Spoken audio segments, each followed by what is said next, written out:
ہاں تو سامعین گرامی، فضائل سیدہ کا دوسرا پارٹ، رب جلیل کا یہ قانون تھا کہ وہ قرآن حق کے اندر اپنے حبیب کبریا سے مخاطب ہو کر یہ ارشاد فرماتا رہتا تھا، یا ایھا المزمل قم اللیل الا قلیلا، اے میرے حبیب آپ شبوں کو بہت تھوڑا قیام فرمایا کریں، کہیں آپ کے قدموں میں ورم نہ آ جائے۔ اب سامعین، اب تک تو اس ذات الہی کا قانون یہی رہا کہ وہ اپنے حبیب کو زیادہ عبادتیں کرنے، زیادہ جگراتیں کاٹنے سے منع فرما رہا ہے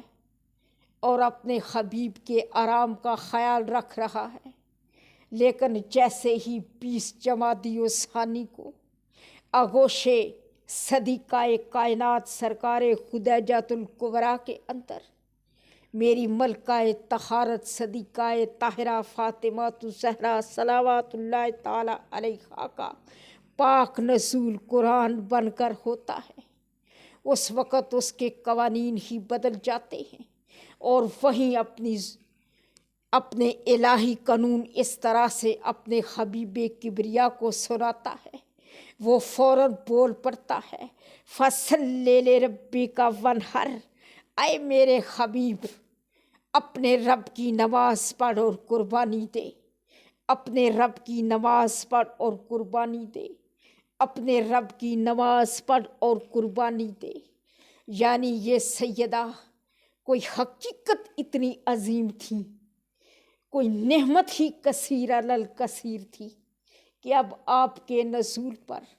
پھر محمد جیسی حقیقت پر،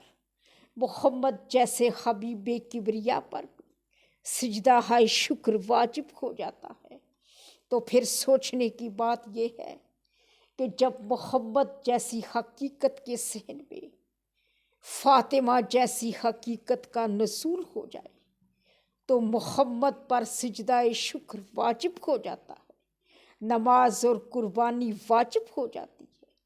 تو جب میرے اور تیرے دل میں مودت سیدہ آ جائے تو پھر ہمیں بھی تو کچھ نہ کچھ کرنا ہی چاہیے۔ صلوات پر ذات سیدہ کونین۔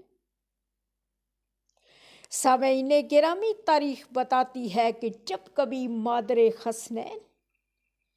گھر سے باہر اپنے بابا جان کے پاس تشریف لاتے تو آپ کا عالم یہ ہوتا کہ آپ کے دائیں نور، بائیں نور، آگے نور، پیچھے نور، اوپر نور، نیچے نور، ہر جانب، ہر سمت، ہر کونے نور ہی نور ہوتا۔ یوں آپ نور کے گھیراؤ میں جیسے ہی بارگاہ نبوت میں وارد ہوتے، اپنا پہلا قدم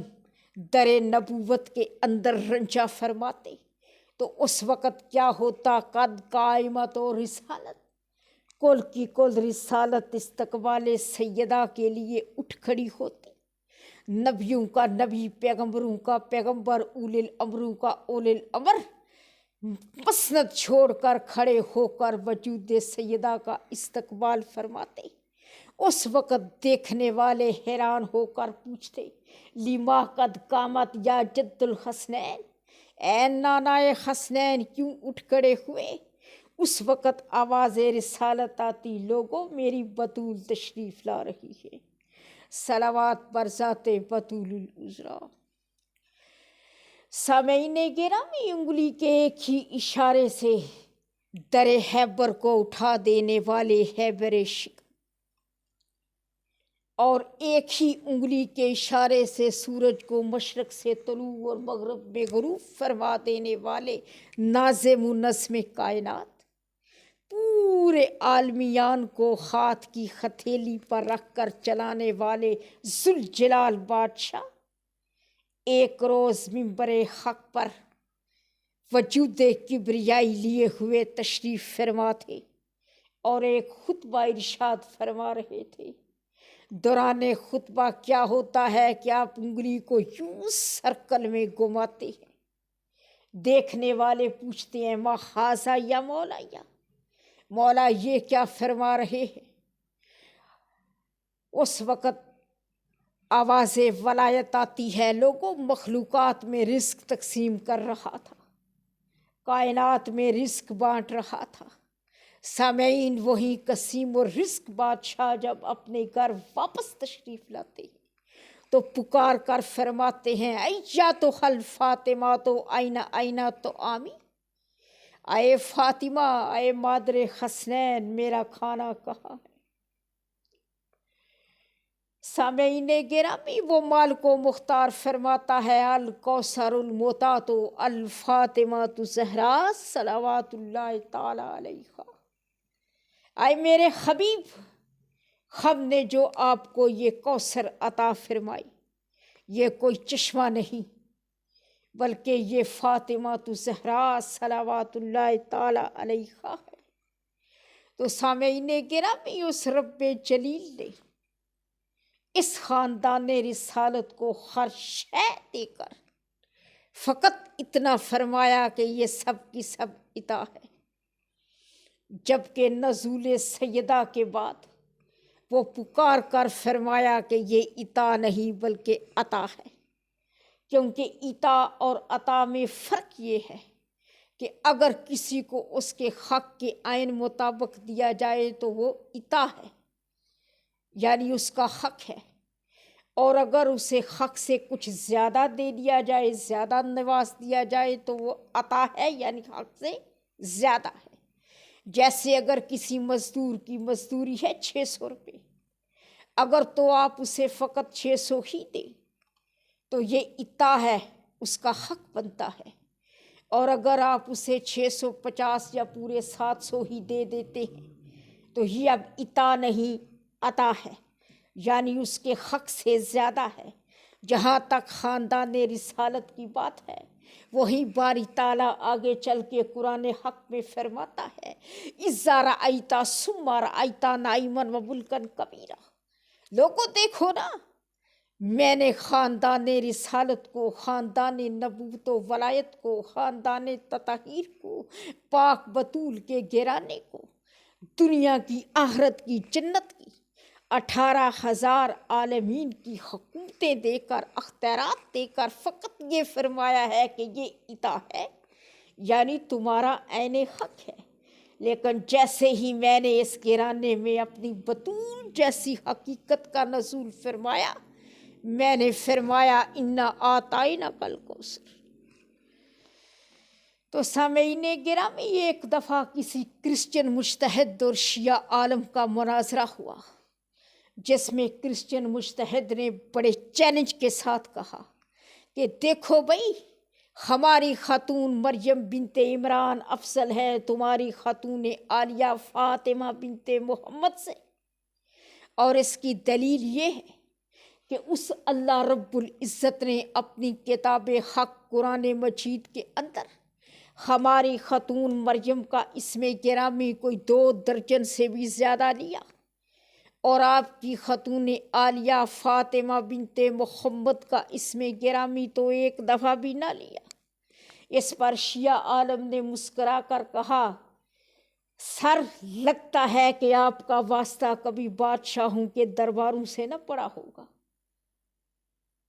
اور آپ نے وہاں کے رولز اور قواعد و ضوابط نہ دیکھے ہوں گے۔ کیا آپ نے یہ نہیں دیکھا کہ بادشاہوں کے درباروں میں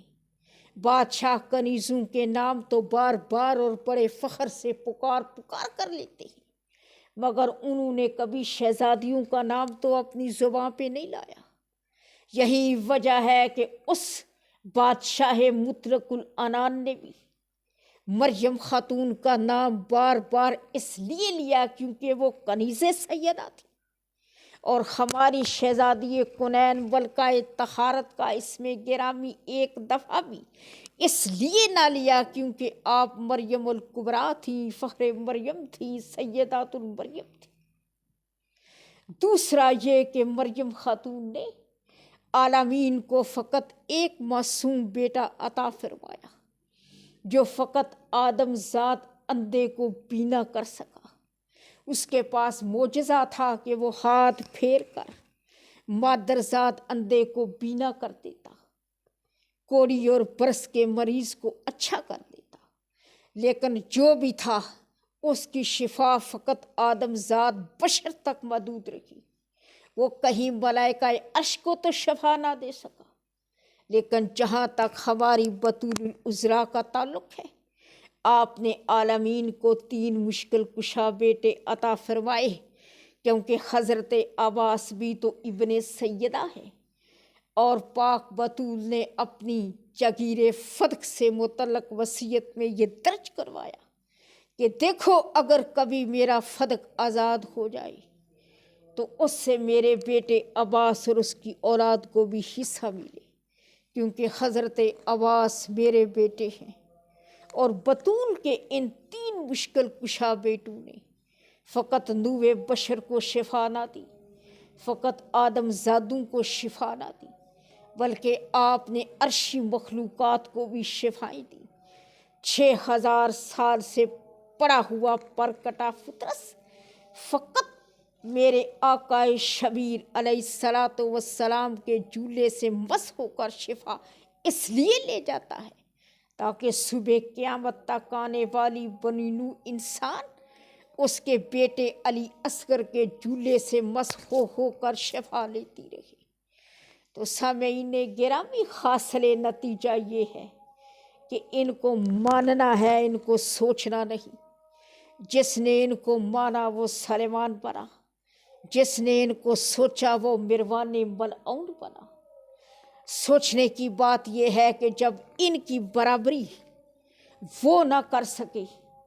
جو حجت اللہ تھے، کلمات اللہ تھے، عبد اللہ تھے، صاحب کتاب تھے، تو پھر وہ کیسے کر سکتے ہیں جن کے شجرے گلی گلی پھر کر تلاش کرنے پڑتے۔ اللہ